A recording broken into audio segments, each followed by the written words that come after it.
Hello. Hello. Hi, Bradley. I All right. Here's the deal, everybody. Bradley's got an announcement for you. I do have an announcement. I am stepping down as Good Idea co-host. I have a big and very busy future and life currently. Though I want Aiden to be very successful, his path is not my path. We go different ways. So I am leaving him in this specific project. He will have a wonderful, fun career with it, but I cannot do it with him. But it has been a lot of fun. It's been a very entertaining and interesting ride. And I want to thank all of you for being here with us and with me. It made my life something special and interesting and artistic, and I was very happy to have that opportunity, and I am now happy to have that experience. Thank you. Thank you, Bradley. Having you as a co-host has been really awesome. Mm-hmm. And for my part on this announcement, I am probably, I do not feel that my journey with Good Idea is over. I just don't get that sense. And so I'm going to find someone, I think, to fill the role of Good Idea co-host. Or some people, I don't know. I tend to like groups, so of more people. I don't know. I will keep you guys updated.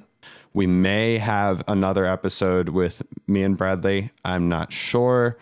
Bradley, what are your thoughts on the matter? You'll let me know. I will let you know. I have a lot of shit going on. So maybe I'll come on and we can do a one-on-one maybe later after this point. But I think there will probably be intervening episodes in between now and the next episode and that episode. The next Bradley episode. Yes, the next Brad. I think there will be, yes. Okay. And Bradley, you can always come guest. I hope you will. Yeah. Excellent. Well, that's fantastic. My guy, you want to take this out? You want to end this sure. This thing? Final words? That was a good idea. Thank you so much for listening. We're done here.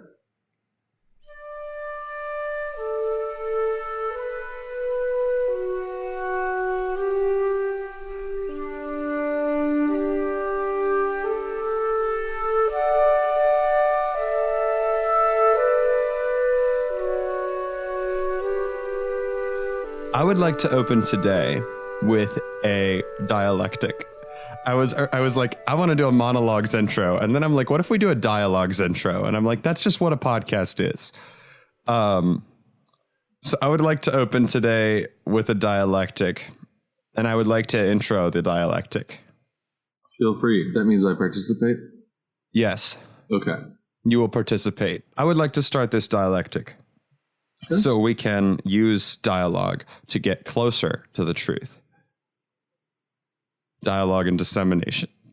I read an article on a friend of mine's Facebook page a few months ago, whatever, about this is somebody who worked as a intern school psychologist, whatever, at Lake Forest High School. So he was like someone I worked with during the speech therapy sections of when I would go do those. But by the time I was working with him, I was just going there and playing games because I was not required to be there, but I was required to be there, kind of. I was reading this school psychologist's article that they shared on their Facebook, and it was about the happiness and positivity industry, making like a bunch of money off of like millions of dollars, billions of dollars, whatever. I don't remember. It's irrelevant. Off of this idea of telling people that they can positive think their way through, like this is like life coaching type, like, you know, The Secret type stuff. You can positive think your way into a better life and into never being sad and into being just like a happy person that ideal, right, of the white picket fence family, happy family, this whole modern like positivity industry that has been able to grow in our internet culture with how information has been able to be spread and whatever. And the article was arguing that this positivity industry or whatever is something that is wrong because it is impossible for anything they are preaching to happen. Humans aren't designed to be happy. And it makes a lot of sense, right? Humans aren't designed to be happy. I think that's true. I don't think we are, because for most of human history, we were in constant sort of life or death situation.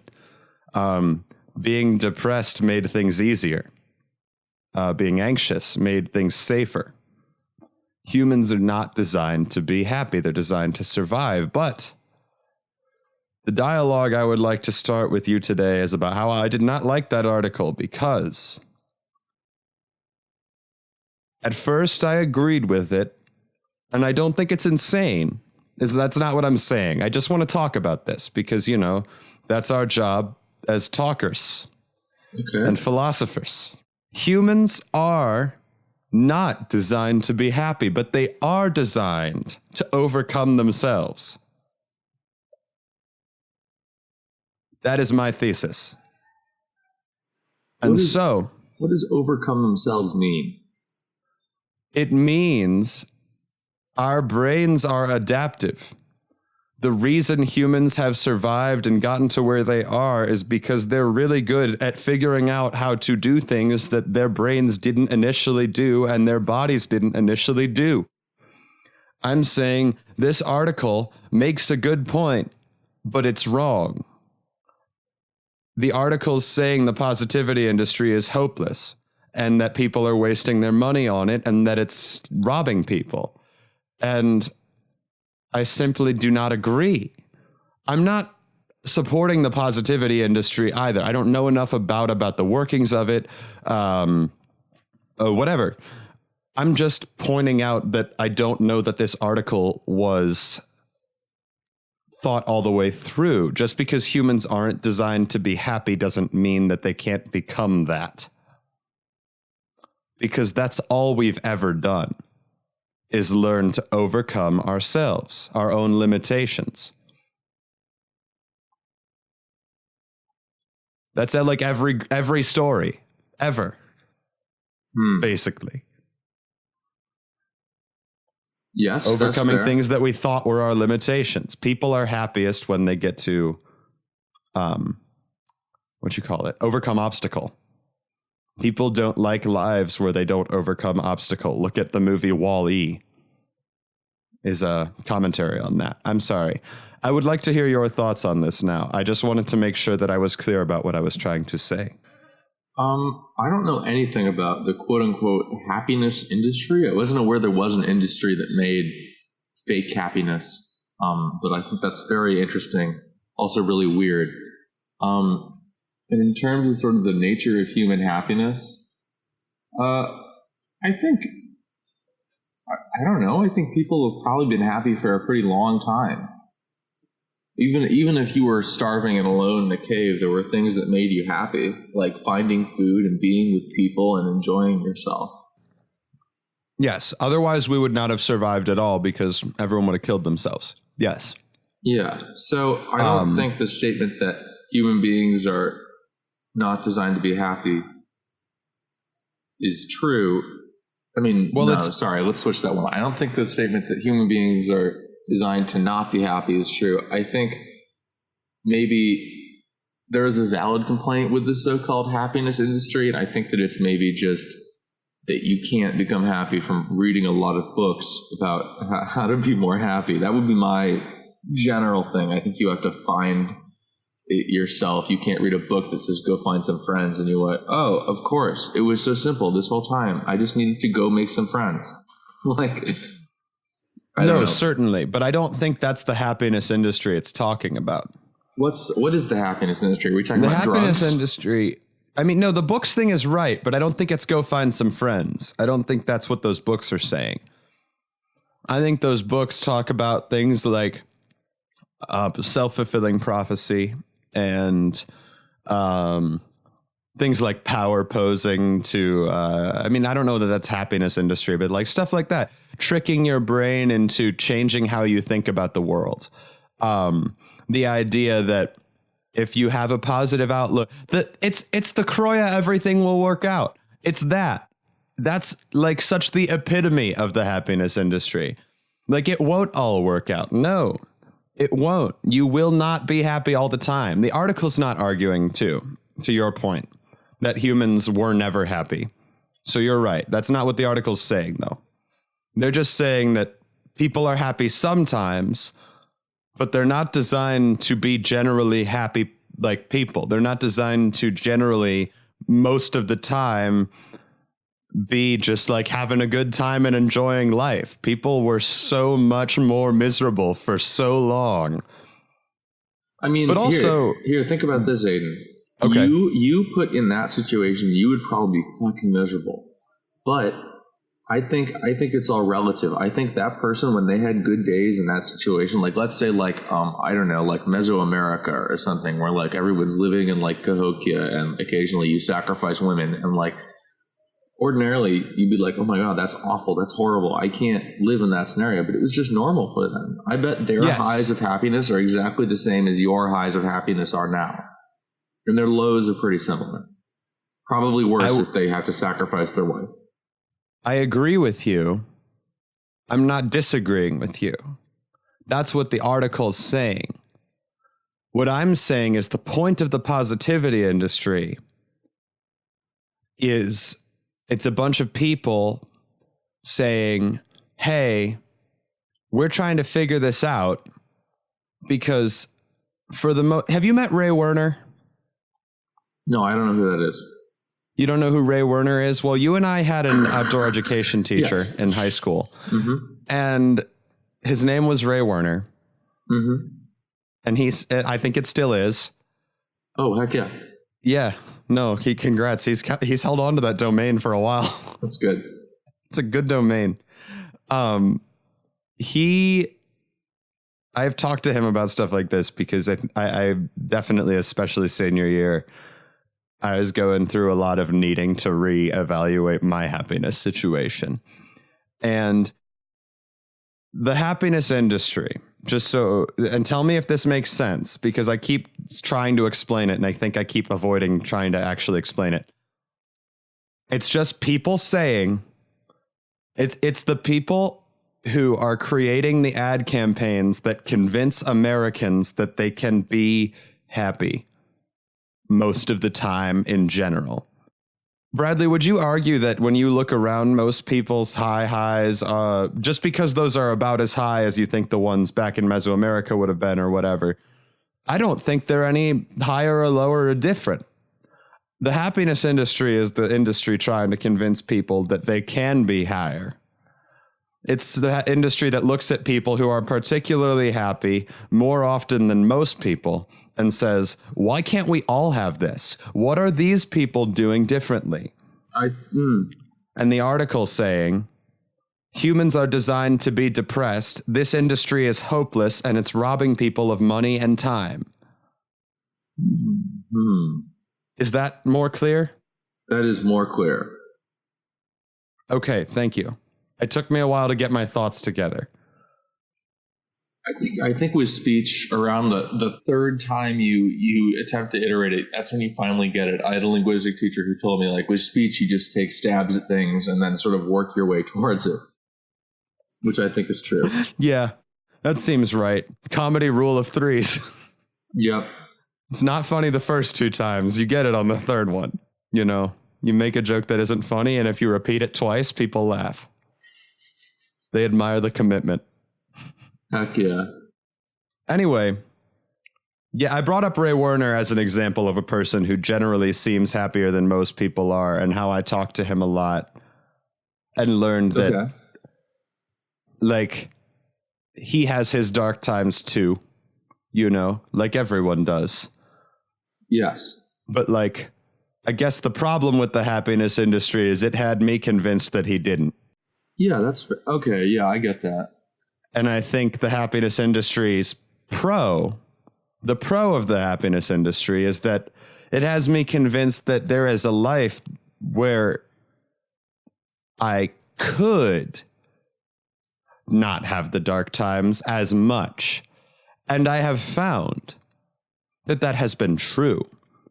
And I have found that believing that I am designed to be depressed is a self-fulfilling prophecy that has made my life much worse. I would say, yeah. Yeah. Well, that article is saying that about people all the time forever, and it's true. The article's not wrong.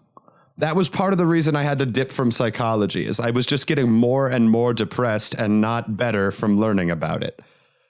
I'm glad I was in it, because I learned a lot of useful things, even about how to make myself more able to take care of myself. But like, those are good. Depressing. A lot of depressing things. Yeah, I don't know. I mean, you've heard this is my whole sort of like psychology, and most soft sciences are at least half pseudoscience. I really do not think they carry a whole lot of weight when it comes to actually telling us why certain things happen. I think 80% of psychology is probably people just spitting out of their ass, looking at data and then searching for correlation and then assuming causation and then filling it with their own biases. That's pretty much what I think. Similar of economics. And yet I am an economics student. So, I mean, what does that even say? Well, no, I mean, it's Bradley, I think you've stumbled upon what the whole world is. Yeah. Yeah. I mean, I believe that. I truly believe that the whole world is just people fucking taking guesses. I think to say that psych is 80% just people making shit up is not true. And the same thing about economics. I know you brought up economics. I'm not saying you're assaulting psychology. I don't know that people make up 80% of soft science out of their ass. But I do think that for the same reason, I do not believe that we can have any true idea of what there might be higher power wise or whatever beyond humanity. That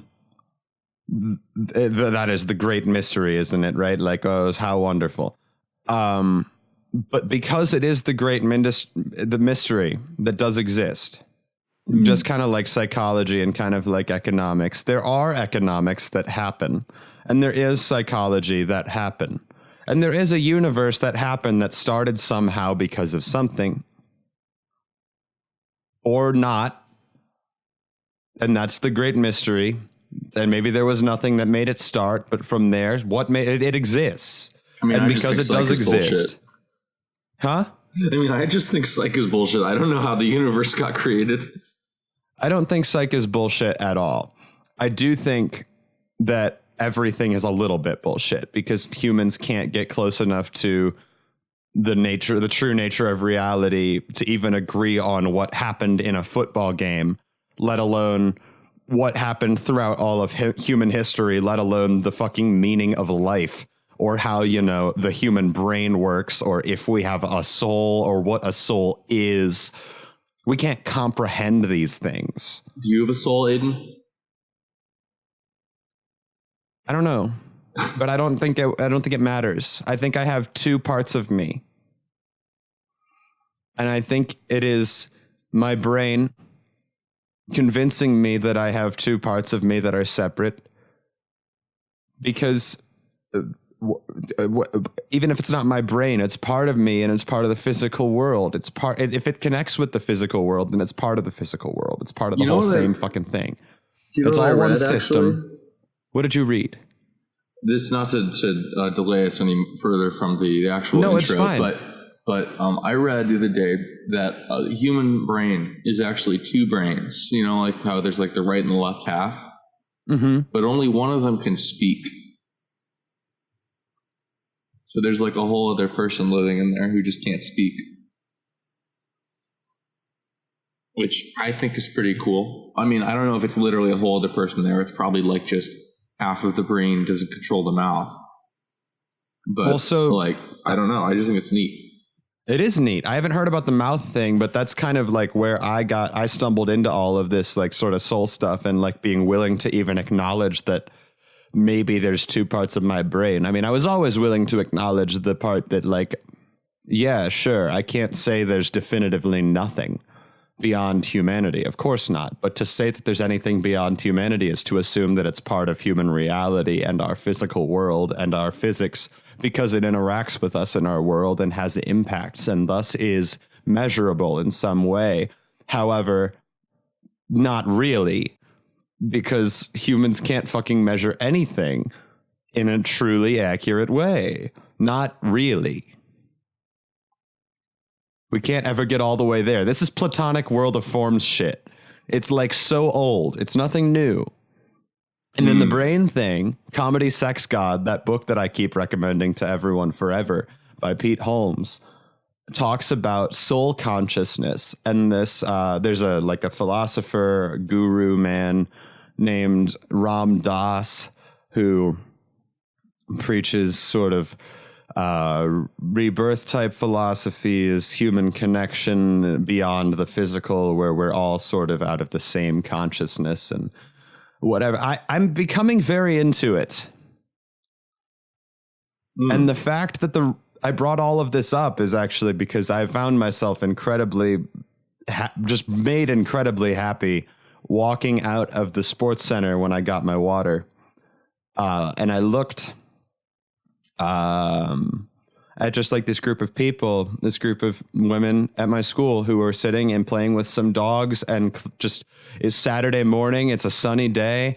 I don't have a headache right now, and I don't have a stomach ache right now for the first time in 3 days, neither of those things. And there are these people having a great time in the sun with dogs that are just all being calm and not loud. And like everybody just seemed in such a good mood. And, my dad was in the sports center with all his staff member team that he's on, and they were all in a good mood. And just everybody, I've noticed people sync up so much, especially when it's like just like a bunch of women who live in the same house. That was a stupid joke. I had to. But like, soul consciousness is that two brains in your body, right? The two people. It's the person that is your ego, and then it is the self. And the ego is the idea of the self that comes from one's experiences, personality, and brain chemistry. And then there's the self that can look at the ego and say, wow, I'm egotistical. Because people can have those self-appraisal moments. And is the self that looks at the ego and says, I'm egotistical? No. That's just the self that is acknowledging the ego. What if the self wants to be egotistical and thinks of itself as egotistical? If it thinks of itself as egotistical? Yeah. Is it then looking at the ego in like a different part of its... I would argue... if the self thinks of itself as egotistical, then you haven't reached the self. Because the self is removed from ego, by definition, in the way that it is taught in this book. So, is this still Freud? I'm talking... this is not Freud. Okay. Freud is id, ego, super ego. Okay. I suppose if I were to connect this to Freud, the id is probably the closest to the self. And then the ego is the idea of the self, and the superego is that's the hard part, is like the superego and the id, I feel like, are the self. And then the ego is what presents. Okay. Or no, hold on. Let me try this again. The superego... the ego is what presents. I think the superego is the ego, like the sense of self. It's the idea of the idea of like, what are my ideals as a person? in my society. The superego is a cultural and moral concept. So, right, it regulates. So that would be connected to the sort of idea of like, well, I am egotistical, I should be less egotistical. The self would look at the egotistical, and that's why it's not Freudian. It's a different thing. The self would like, it's hard. That's a weird comparison to make, but I think that I totally see where it draws because I've thought about this before. I think that the self would look at the egotistical and would not say that it is wrong to be egotistical. It would just say, I am egotistical.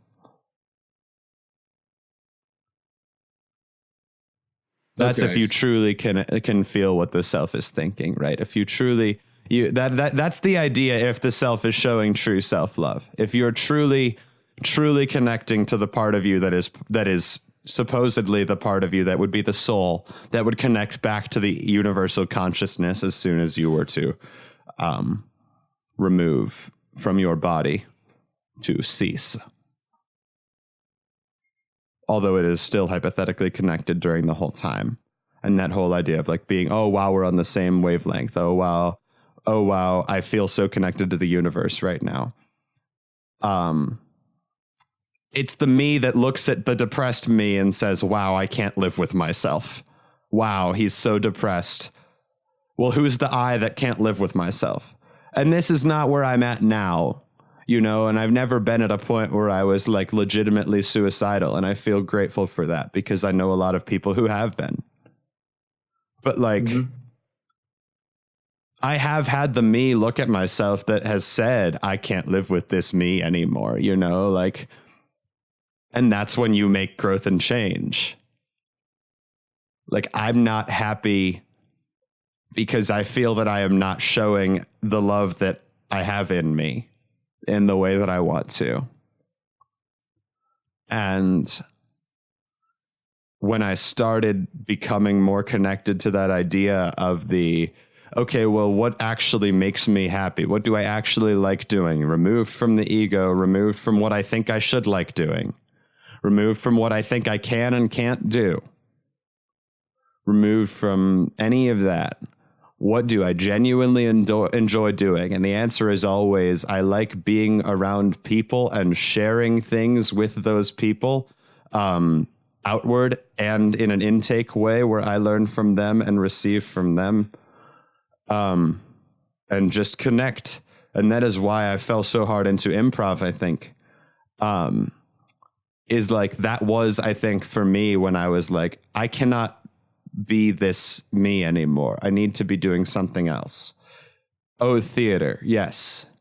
Let me do this thing where, yes, it's all fake, but in a much truer sense, it's all much more real to me.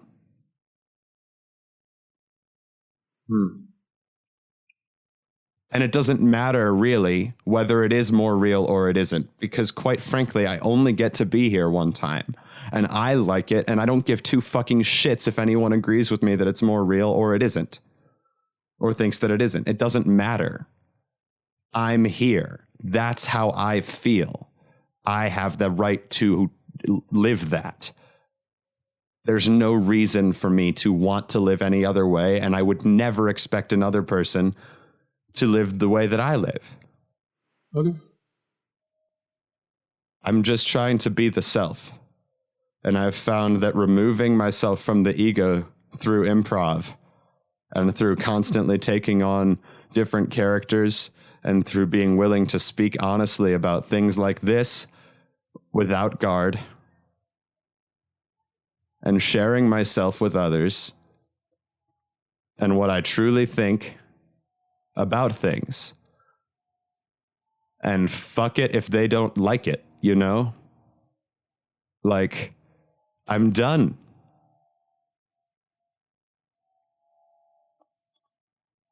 And the crazy thing is, people do like it. And I see other people around me learning from it and becoming happier. Well, do you want to do the intro?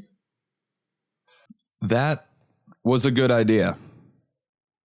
Good idea is a brain trust your brain can trust. It is a comedy podcast where we find creative, actionable solutions to your real-life problems. I'm Aiden Kinsella. And I'm Bradley Berkowitz.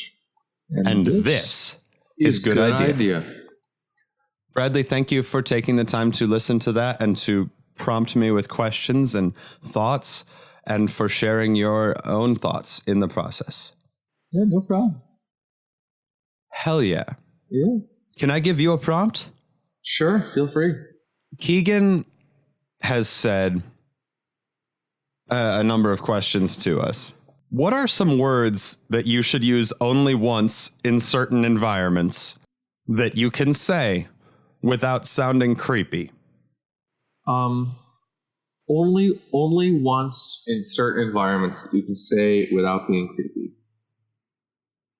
I'm confused if the thing is that you can't be, like, you would be creepy if you said it more than once and if you said it somewhere else. I think maybe, is that the stipulation here? Let me pull this What are words that you should use only? Maybe once. The word once is like a typo. What are words you should use only in certain environments that you can say without? Oh, no, that's not right. So maybe it's a word that you could only use in this certain environment without sounding creepy. Is the prompt that we have to figure out what is this? I like it. Thank you, Keegan. Okay. What are words you should use only once in certain environments? Okay. So we can do it that you can say without sounding creepy as a second part to the question. So let's compartmentalize. What are words that you should use only once in certain environments? Okay. I'm thinking if you said like explosion in a nuclear reactor, I think that would be a word you would probably only say once.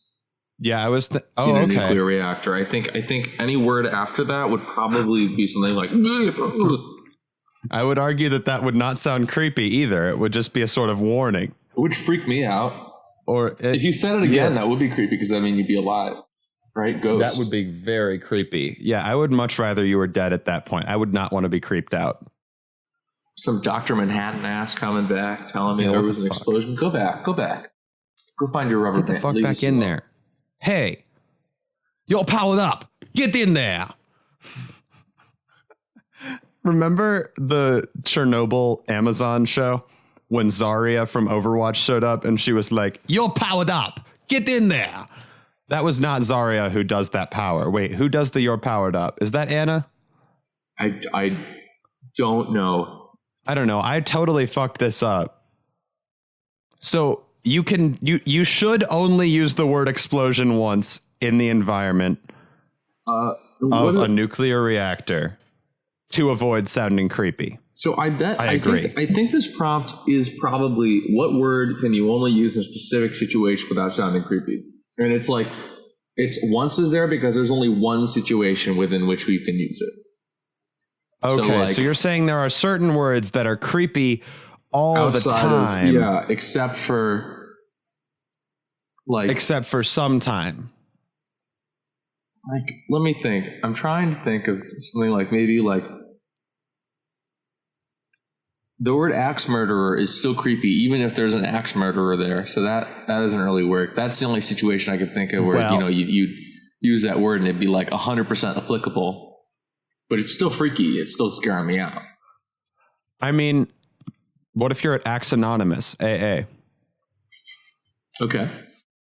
Then you can say like axe murderer and everyone else in the room won't be creeped out because like they're like, yeah, me too. It sounds like prison. Maybe an insane asylum. It's Alcoholics Anonymous, but for murderers, and it's called prison. Have you seen Mindhunter? No. It's the TV show. It's on Netflix. I watched I say watched. It was just on in the background last night.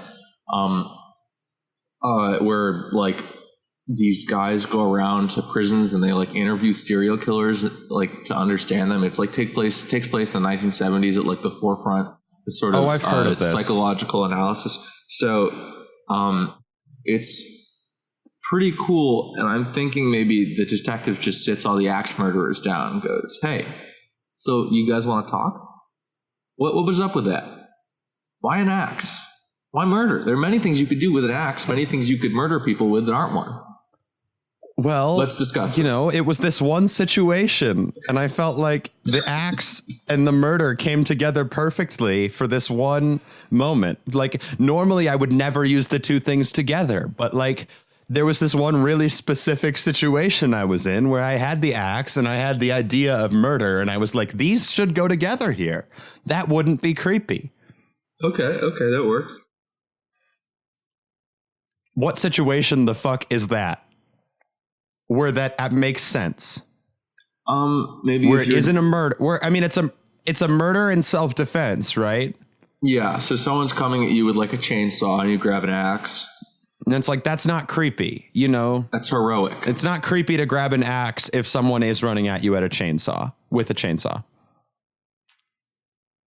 right? Yeah. Like,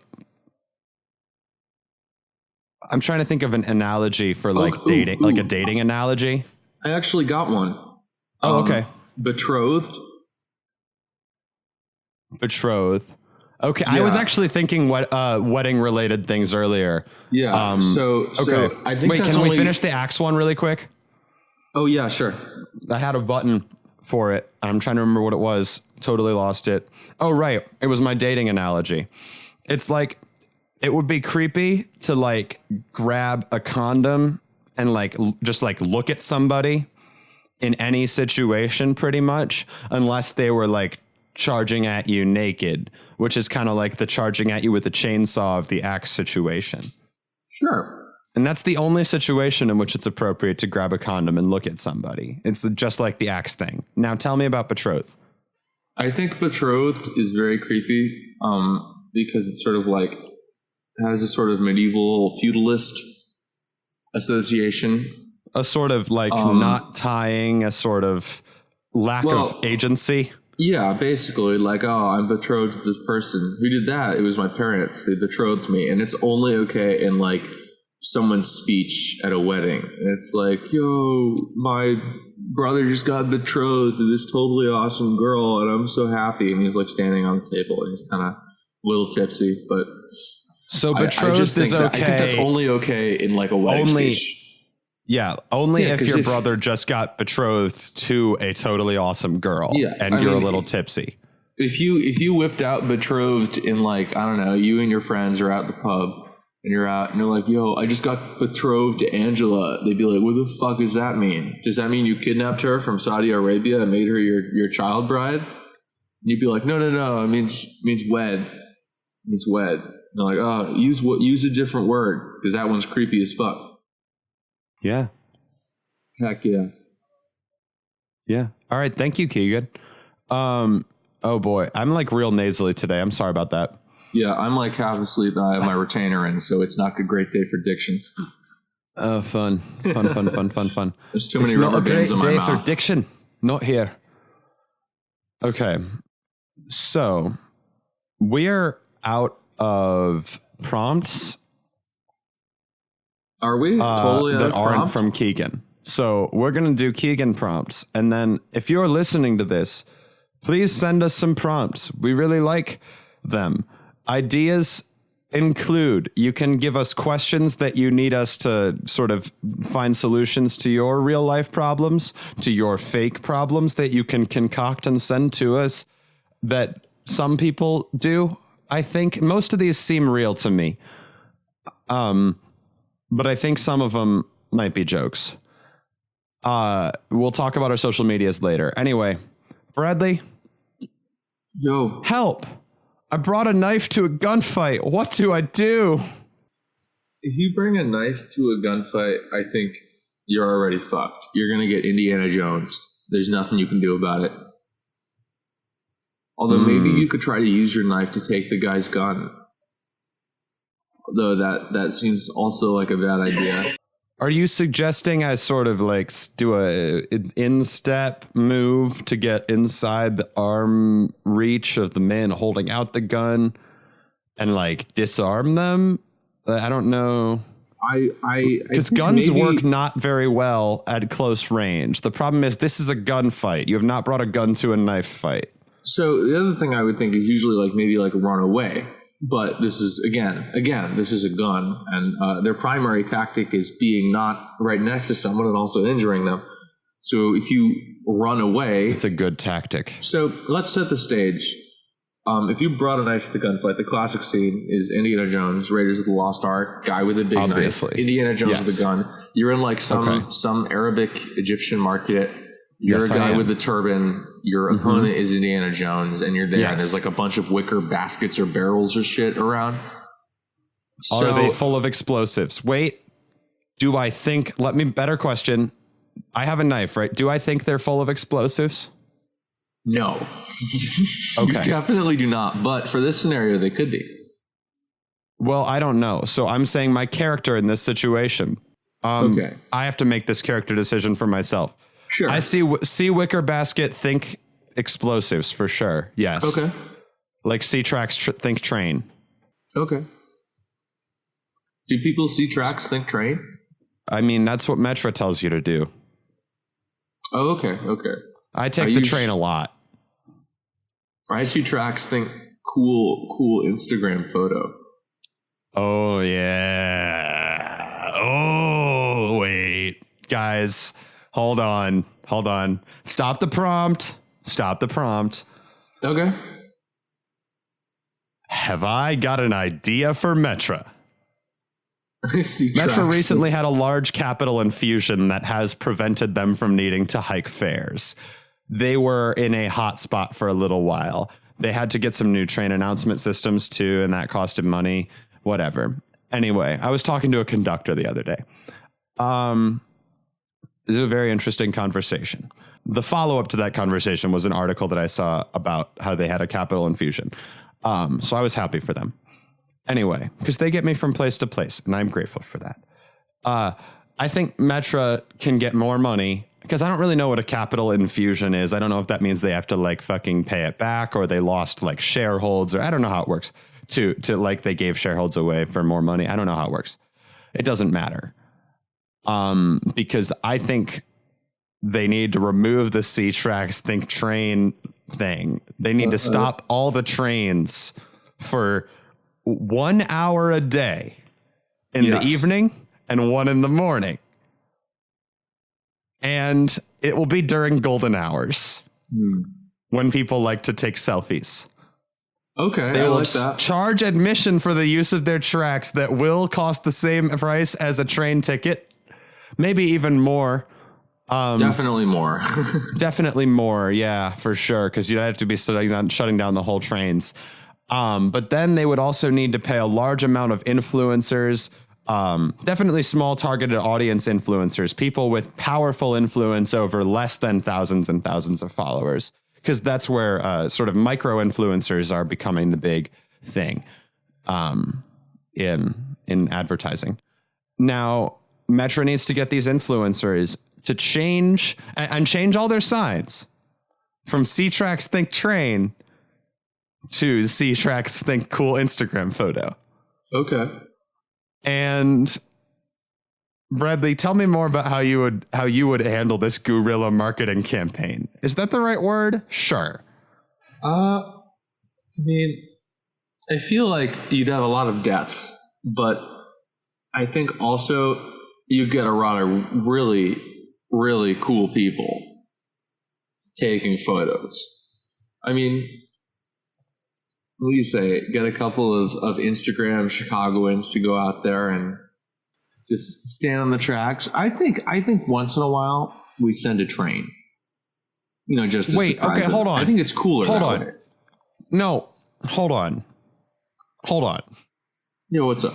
Because I like your Joseph Stalin-esque, like, let's just randomly walk into the room and kill somebody to show them who's in charge. Yeah, I am Metra. I'm in charge.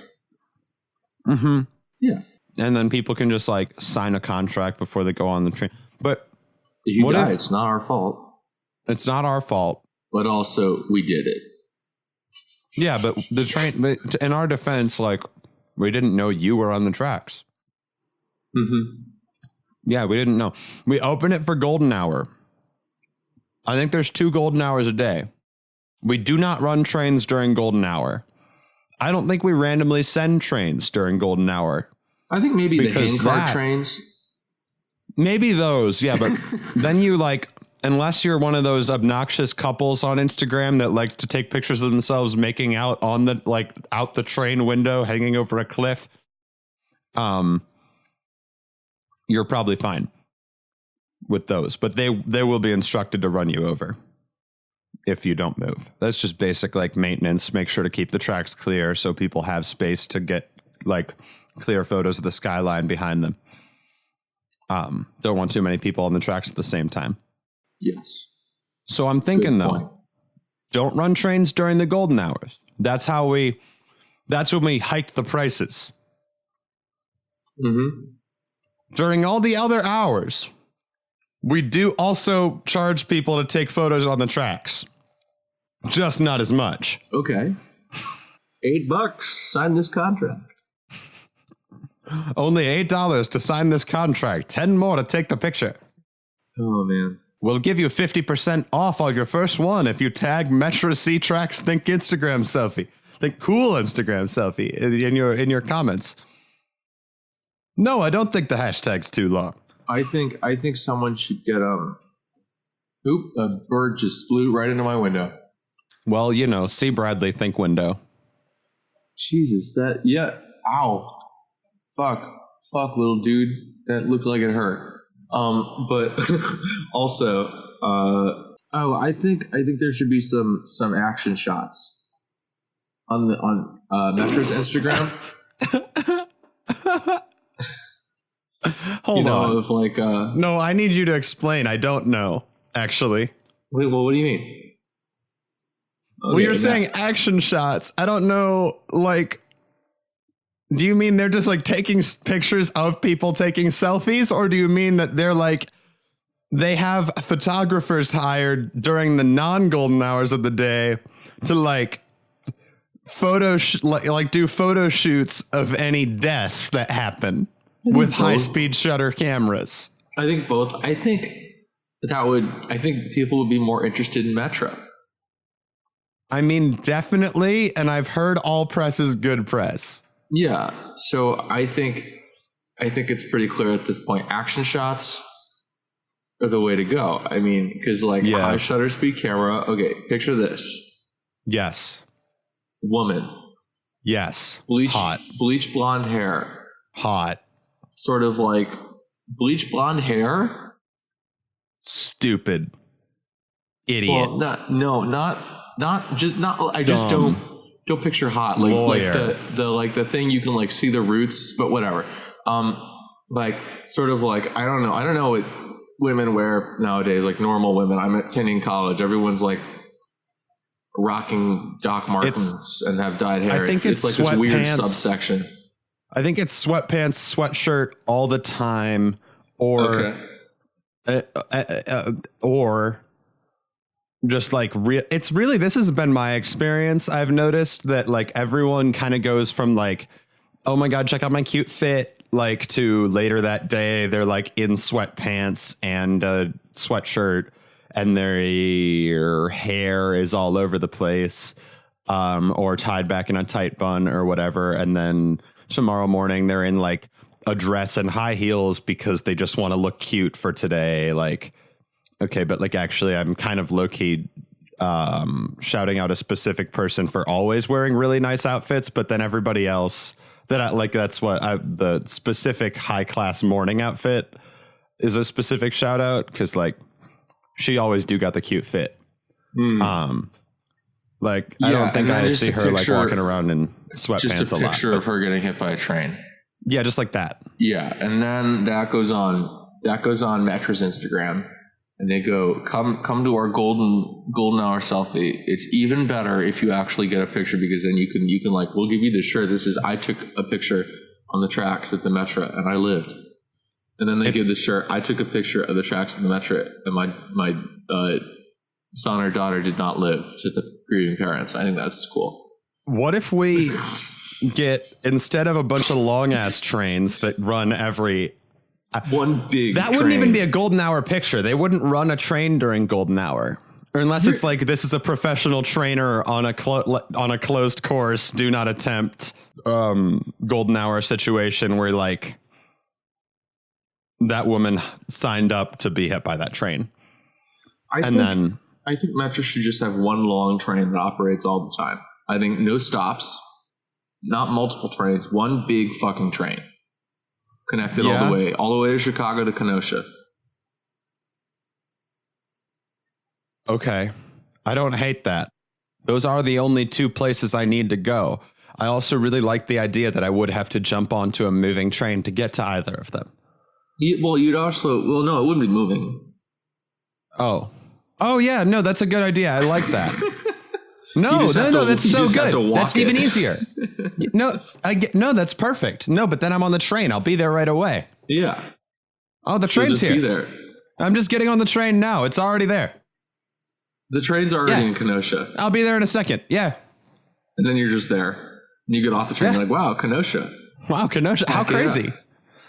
I mean, I think alternative to that, we could also, since we want these action shots, replace all of the trains we have right now, instead of with one really long train from Chicago to Kenosha, with a bunch of small trains that have the capacity of a single train car, but a whole sort of like a train engine that is rescaled to be just big enough to move a single train car. You get a bunch of those, and then just run them more often, so people have more options as to when they can depart, and people have more sort of options as to how many trains they can get hit by when it's not golden hour. Heck yeah. No, I think the one long train is better.